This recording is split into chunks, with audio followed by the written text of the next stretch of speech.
Hey guys, welcome to the channel.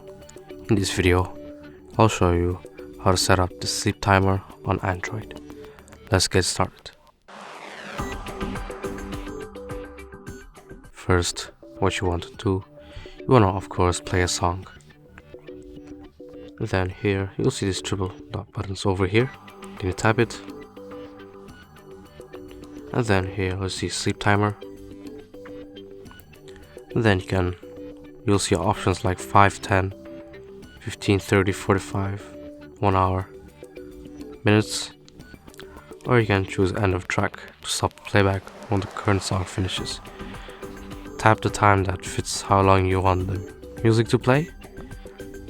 So in my case it's gonna be 30 minutes. And if you change your mind, just go back to the sleep timer menu and just here you can press turn off timer. And basically that is it. Now you can listen to your favorite tunes or podcasts without worrying about having to stop it manually. And basically that is it. That is it for this video. Make sure to like, comment and subscribe, and see you in the next video.